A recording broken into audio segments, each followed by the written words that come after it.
भगवान शिव ने बताया, पिता के घर में अधिक समय तक रहने वाली कन्या कौन सा पाप करती है।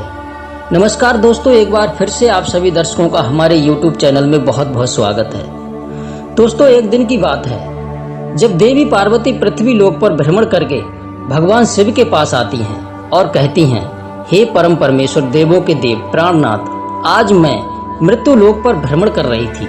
तब मैंने देखा कि कुछ कन्याएं अपने पिता के घर में बहुत अधिक समय से रह रही हैं, जबकि पिछले युगों में कन्याओं का विवाह कम आयु में होता था और वे तभी से अपने पति के घर में रहने को जाती थी।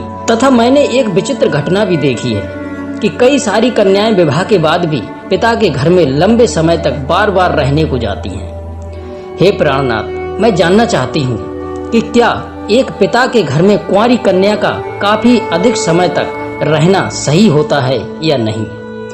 कौन सी आयु में कन्या का विवाह करना योग्य होता है और विवाह के बाद पिता के घर में रहने से कौन सा पाप लगता है। हे स्वामी, आप ही जगत के सत्य हैं और सत्य ही शिव हैं, शिव ही आदि और अनंत हैं। कृपा करके मेरी जिज्ञासा को शांत करें। तब भगवान शिव मुस्कुराते हुए बोले, हे देवी पार्वती, आज आपने जो प्रश्न किए हैं वे समस्त मानव जाति के कल्याण हेतु अत्यंत महत्वपूर्ण हैं। आज मैं आपको इन सारे प्रश्नों के उत्तर एक सच्ची घटना के माध्यम से देता हूँ। यह कथा मेरे प्रभु श्री कृष्ण काल के द्वापर युग की है। आप इस कथा को ध्यान से सुनें। जो भी प्राणी इस कथा को ध्यान से सुनता है तथा उसका प्रसार करता है, उनके मैं सभी अपराध माफ करता हूँ और मृत्यु के बाद वह प्राणी अनंत काल तक मेरे कैलाश में वास करता है। तब देवी पार्वती कहती हैं कि हे स्वामी, इस कथा को ध्यान से पूरा अवश्य सुनूंगी। मैं इस कथा का प्रसार भी करूंगी। कृपा करके इस कथा को आप कहें, मैं सुनने के लिए तैयार हूँ। तब भगवान शिव कहते हैं, हे देवी पार्वती, यह 28वें द्वापर युग की घटना है। उग्रसेन के यहाँ जो घटना घटित होने वाली है उसी का मैं भूतकाल के रूप में वर्णन करूंगा। ब्रज प्रदेश में मथुरा नाम की नगरी है। वहां उग्रसेन नाम के यदुवंशी राजा राज्य करते थे। वे शत्रु विजय, संपूर्ण धर्मों के तत्व ज्ञान, प्रजा की रक्षा करने वाले और अति गुणवान राजा थे। उग्रसेन नाम के धर्म पूर्वक राजा राज्य का संचालन और प्रजा का पालन करते थे। उन्हीं दिनों परम पवित्र विदर्भ देश के सत्यकेतु नाम से प्रसिद्ध एक महापराक्रमी राजा थे। उनकी एक पुत्री थी जिसका नाम था पवन रेखा। वह सत्य धर्म का आचरण करने वाली, अति सुंदर, गुणवान और चरित्रवान होने के कारण दूसरी लक्ष्मी के समान थी। मथुरा के राजा उग्रसेन ने उस सुंदर नेत्रों वाली पवन रेखा से विवाह किया। उसके स्नेह और प्रेम से मथुरा नरेश मुग्ध हो गए। पवन रेखा को वे अपने प्राणों के समान प्यार करने लगे। उसे साथ लिए बिना भोजन तक नहीं करते थे। उसके साथ क्रीड़ा विलास में ही राजा का समय बीतने लगा। भगवान शिव कहते हैं, हे देवी पार्वती, पवन रेखा के बिना उन्हें एक क्षण भी चैन नहीं पड़ता था। इस प्रकार से आने वाले प्रतिदिन दोनों पति पत्नी में प्रेम बढ़ने लगा। फिर कुछ समय के बाद में विदर्भ नरेश सत्यकेतु ने अपनी पुत्री पवन रेखा को याद किया और उसकी माँ भी न देखने के कारण बहुत दुखी थी। एक दिन उन्होंने अपनी बेटी के हाल चाल जानने के हेतु मथुरा नरेश उग्रसेन के पास अपने दूतों को भेजा। मित्रों, भगवान शिव कहते हैं, हे देवी पार्वती, दूतों ने वहां आकर के आदर पूर्वक राजा से कहा, महाराज, विदर्भ नरेश सत्यकेतु ने अपनी कन्या और इस राज्य की महारानी के कुशल समाचार जानने हेतु हमें यहाँ भेजा है। आपको हमारा सादर प्रणाम और उनका प्रेम और स्नेहपूर्ण अनुरोध को स्वीकार करें तो राजकुमारी पवन रेखा जी को उनके यहाँ भेजने की व्यवस्था कीजिए। वे अपनी पुत्री को देखना चाहते हैं। दोस्तों, भगवान शिव ने बताया, हे देवी पार्वती, राजा उग्रसेन ने जब दूतों के मुंह से यह बात सुनी तो वे भी बहुत प्रसन्न हो गए, क्योंकि वे भी चाहते थे कि रानी पवन रेखा को आराम करने के हेतु उनके पिता के यहाँ जाना चाहिए। तब उन्होंने और उदारता के साथ अपनी पत्नी पवन रेखा को उनके पिता के यहाँ भेज दिया। पति के भेजने पर पवन रेखा बड़ी खुशी के साथ अपने मायके आ गई। वहां पहुंचकर उसने पिता के चरणों में प्रणाम किया। उसके आने से महाराज सत्यकेतु को भी बड़ी प्रसन्नता हुई। फिर भगवान शिव ने कहा कि देवी पार्वती, पवन रेखा वहां अपनी सखियों के साथ मन से मुग्ध होकर के घूमने लगी। पहले की ही भांति घर, वन, तालाब और राज्य में विहार करने लगी, क्योंकि वे विवाह के बाद पहली बार अपने पिता के यहाँ आई थी। यहाँ आकर के वह फिर से बालिका बन गई। फिर कुछ दिन बीतने के बाद वह भूल गई कि उनका विवाह हो चुका है। उनके बर्ताव में अब लज्जा संकोच का भाव नहीं रहा। फिर भगवान शिव ने कहा, देवी पार्वती, एक दिन की बात है, रानी पवन रेखा अपनी सखियों के साथ एक सुंदर पर्वत पर विहार करने के लिए गई। वहां एक रमणीय वन दिखाई दिया जो केलों के उद्यान से शोभायमान था। उस पर फूलों की भी बहार थी।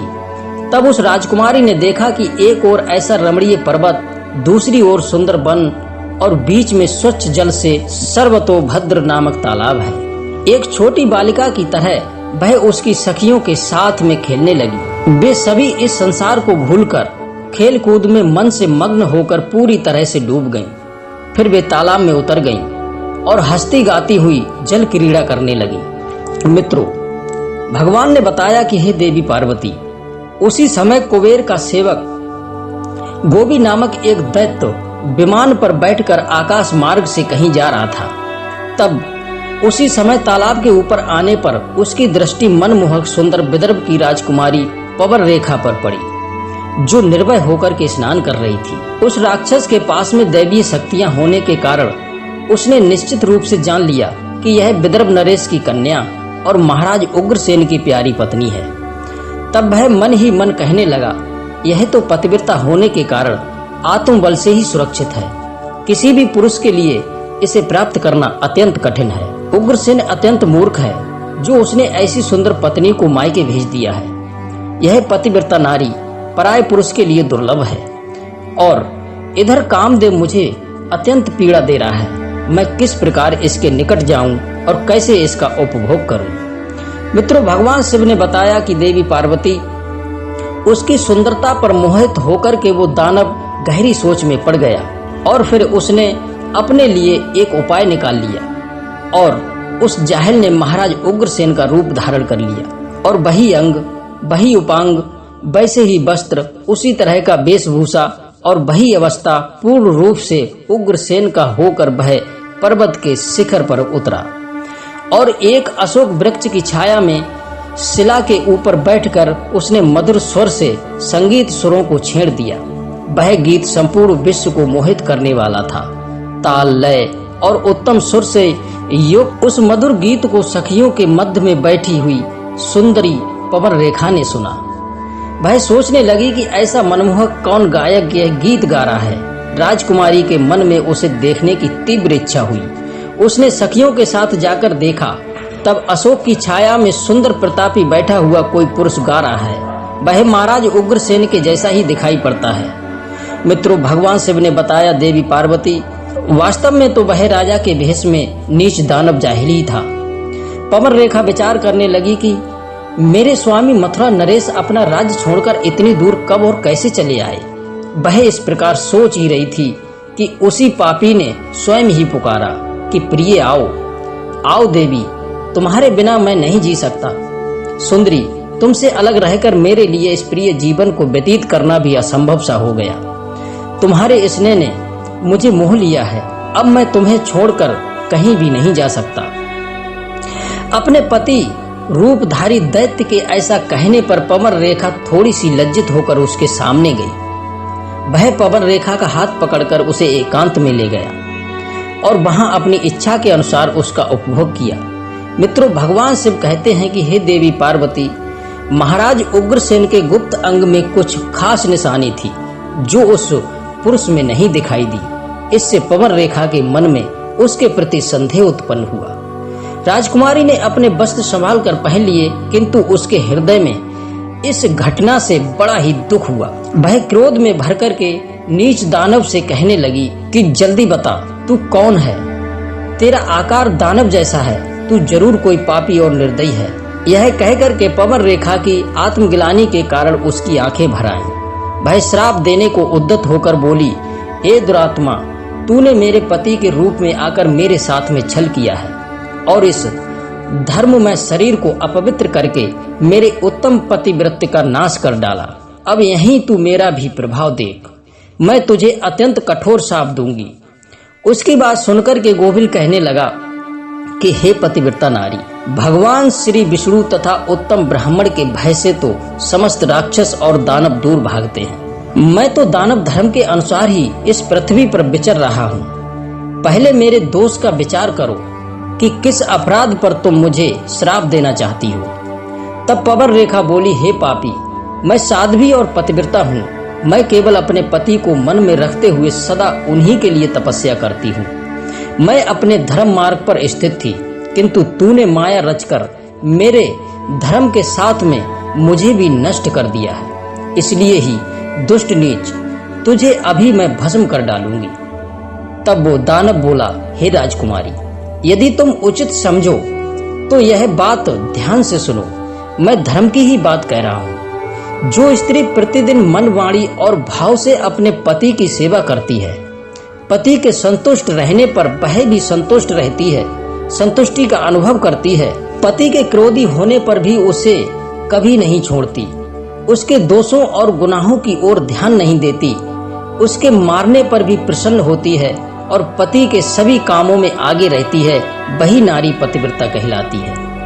यदि स्त्री इस लोक में अपना कल्याण करना चाहती है तो वह पतित, रोगी, अंगहीन, कोढ़ी, सब धर्मों से रहित तथा पापी पति का भी परित्याग न करे। जो पति को छोड़कर जाती और दूसरे मर्दों में मन लगाती है, वह संसार में सब धर्मों से बहिष्कृत व्यभिचारिणी समझी जाती है। जो पति की अनुपस्थिति में, लालच में तरह तरह के व्यंजनों का स्वाद लेती हो तथा श्रृंगार करती है, उस मनहूस को उल्टा कहते हैं। मित्रों, भगवान शिव ने बताया, हे देवी पार्वती, वह दानव आगे कहता है, मुझे वेद और शास्त्रों द्वारा और मेरे गुरु के द्वारा प्राप्त धर्म का ज्ञान है। गृहस्थ धर्म का परित्याग करके पति की सेवा छोड़कर यहाँ आई हो। तुम इतना होने के बावजूद भी अपने ही मुंह से कहती हो कि मैं पतिव्रता हूँ। मुझे तो तुम्हारे अंदर पतिव्रत का छोटा सा अंश भी दिखाई नहीं देता। तुम अपने पति को छोड़कर पर्वत और वन में मतवाली होकर घूमती फिरती हो, इसलिए तुम पापनी हो। मैंने यह महान दंड देकर के तुम्हें सीधी राह पर लगाया है। अब कभी तुमसे ऐसी दृष्टता नहीं हो सकती। बताओ, तुम पति को छोड़कर किस लिए यहाँ आई हो? यह श्रृंगार, यह आभूषण तथा यह सुंदर वेशभूषा धारण करके इसलिए नहीं तो फिर किसके लिए यह सब किया है? क्या है, कहाँ है तुम्हारा पतिव्रत? दिखाओ तो मेरे सामने। व्यभिचारिणी स्त्रियों के समान बर्ताव करने वाली नारी, तुम इस समय अपने पति से 400 कोस दूर हो। कहाँ है तुम में पति को देवता मानने का भाव? दुष्टा कहीं की, तुम्हें लज्जा नहीं आती? तुम्हें तो क्या मुझे ही अपने बर्ताव पर घृणा होती है? तुम क्या मेरे सामने बोलती हो? कहाँ है तुम्हारा तपस्या का प्रभाव? कहाँ है तुम्हारा तेज और बल? आज ही मुझे अपना बल, वीर्य और पराक्रम दिखाओ। तब पवन रेखा बोली, ओ नीच, सुन, पिता ने स्नेह बस मुझे पति के घर से बुलाया है। इसमें कहाँ पाप है? मैं कहाँ लोभ, मोह तथा डर के बस पति को छोड़कर नहीं आई हूँ। मैं यहाँ भी पति का चिंतन करती रहती हूँ। तुमने भी छल से मेरे पति का रूप धारण करके ही मुझे धोखा दिया है। तब वो दानव ने कहा, हे राजकुमारी, तुम मेरी युक्ति युक्त बात सुनो। अंधे मनुष्यों को कुछ दिखाई नहीं देता। तुम धर्म रूपी नेत्र से हीन हो, फिर कैसे तुम मुझे पहचान पाती? तुम जानती थी कि तुम्हारे पति इतनी दूर कभी नहीं आ सकते, फिर भी तुमने मेरे साथ संबंध बनाए। जिस समय तुम्हारे मन में पिता के घर आने का भाव उदय हुआ, उसी समय तुम पति की भावना छोड़कर उनके ध्यान से मुक्त हो गई थी। पति का निरंतर चिंतन ही नारियों के धर्म है। जब वही नष्ट हो गया है तो क्यों स्वयं को पतिव्रता कहती हो? मित्रों, भगवान शिव ने देवी पार्वती को बताया। फिर वह राक्षस कहता है, जब तुम्हारे हृदय की आंखें फूट गईं, तब ज्ञान नेत्र से हीन होने पर तुम मुझे कैसे पहचानती? राक्षस की बात सुनकर रानी पवन रेखा जमीन पर बैठ गई। उसके हृदय में बड़ा दुख हो रहा था। राक्षस ने फिर कहा कि हे राजकुमारी, मैंने तुम्हारे उदर में जो अपनी वीर्य की स्थापना की है, उससे तीनों लोगों को त्रास पहुंचाने वाला पुत्र उत्पन्न होगा। फिर भगवान शिव ने बताया, देवी पार्वती, ऐसा कहकर के वह दानव वहां से चला गया। वह एक यानी दानव तो था, किंतु वह बड़ा ही दुराचारी और पाप आत्मा था। उसके चले जाने पर पवन रेखा अत्यंत दुखी होकर रोने लगी, जिससे रोने की आवाज सुनकर सखियां उसके पास दौड़ी आईं और पूछने लगी, राजकुमारी आप रोती क्यों हो? मथुरा नरेश महाराज उग्रसेन कहाँ चले गए? पवन रेखा ने अत्यंत दुख से रोते रोते अपने चले जाने की सारी बात अपनी सहेलियों से छिपा ली और अपने पिता के घर लौट आई। उस समय वह शोक से कतराती हुई थर थर कांप रही थी। तब पवन रेखा ने अपनी माँ से अपनी ससुराल जाने को कहा। पवन रेखा की माँ ने अपने पति से कहा कि तुम्हारी पुत्री अपनी ससुराल जाना चाहती है। उसे सुनकर महाराज सत्यकेतु ने सवारी और वस्त्र आदि देकर कुछ लोगों के साथ पुत्री को वापस मथुरा में अपने पति के यहाँ भेज दिया। धर्मात्मा राजा उग्रसेन अपनी पत्नी को आई देख बहुत प्रसन्न हुए। वे रानी से बार बार कहने लगे, हे प्रिय, मैं तुम्हारे बिना जीवन व्यतीत नहीं कर सकता था। अच्छा हुआ तुम शीघ्र ही लौट आई। हे पवन रेखा, तुम अपने गुणशील, भक्ति, सत्य और पतिव्रत आदि सद्गुणों से मुझे अत्यंत प्रिय लगती हो। अपनी प्रिय पत्नी से ऐसा कहकर के महाराज उग्रसेन उसके साथ विहार करने लगे। दोस्तों, सब लोगों को भय पहुंचाने वाला उसका भयंकर गर्व दिन पे दिन बढ़ने लगा, किंतु उस गर्व का कारण केवल पवन रेखा ही जानती थी। अपने उदर में बढ़ते हुए उस गर्व के विषय में पवन रेखा को दिन रात चिंता बनी रहती थी। 10 वर्ष तक वह गर्व बढ़ता ही गया। तत्पश्चात उसका जन्म हुआ। मित्रों, फिर भगवान शिव ने कहा कि हे देवी पार्वती, वहां वही अति तेजस्वी महाबली दुराचारी प्रजा को कष्ट देने वाला कंस था, जिसके भय से तीनों लोकों के निवासी थर्रा उठे थे। उसके बाद भगवान श्री कृष्ण के हाथों से मारे जाने पर मोक्ष को प्राप्त हुआ। तब देवी पार्वती कहती हैं, हे स्वामी, ऐसी घटनाएं भविष्य में घटित होने वाली हैं, यह मैंने भी सुन रखा है। हे देवी, मैंने आपसे जो कुछ कहा है वह समस्त पुराणों का निश्चित मत है। इस प्रकार पिता के घर में रहने वाली कन्या बिगड़ जाती है, अतः पिता को कन्या को घर में रखने का मोह नहीं करना चाहिए। भगवान शिव कहते हैं, हे देवी, अब मैं आपको एक कुंवारी कन्या के विषय में कुछ महत्वपूर्ण बातें बताता हूँ। सभी ध्यान से सुनो। जब कोई भी कन्या जवान हो जाती है तो वह विवाह के योग्य बन जाती है तथा माता पिता को योग्य वर का चुनाव कर उसका विवाह करना चाहिए। उसे कभी भी लंबे समय तक घर में नहीं रखना चाहिए। पति के ही घर में उसका पालन पोषण होना उचित है। वहां रहकर के भय भक्ति पूर्वक जो उत्तम गुण सीखी और पति की सेवा करती है, उससे उसकी कीर्ति बढ़ती है और पिता का भी सुख पूर्वक जीवन व्यतीत होता है। ससुराल में रहकर के यदि वह पाप करती है तो उसका फल पति को भोगना पड़ता है। वहां सदाचार पूर्वक रहने से वह सदा पुत्र पौत्रों के साथ वृद्धि को प्राप्त होती है। कन्या के उत्तम गुणों से पिता की कीर्ति बढ़ती है और दोनों कुलों के पितृगण संतुष्ट होकर आशीर्वाद देते हैं। हे देवी, दामाद के साथ भी कन्या को अपने घर नहीं रखना चाहिए। ऐसा करने से उस पुरुष के मान सम्मान में समय के साथ साथ कमी हो जाती है और उसे भी पाप लगता है। जब कन्या विवाह योग्य हो जाती है तो पराये लोग उस पर बुरी नजर डालना शुरू करते हैं। ऐसे में कहीं वह भी किसी पराये पुरुष के साथ में प्रेम संबंध बनाए, उससे पहले ही विवाह कर देना चाहिए। एक जवान कन्या पिता के घर में रखना मतलब खजाने को चोरों के बीच रखने के समान होता है तथा उस स्त्री का गहना और पिता का सम्मान उस कन्या की इज्जत होती है, जिसे हमेशा संभाल कर रखना चाहिए। किसी भी स्त्री को कभी भी पति से दूर नहीं रहना चाहिए। ज्यादा समय तक मायके में रहना भी पाप के समान है।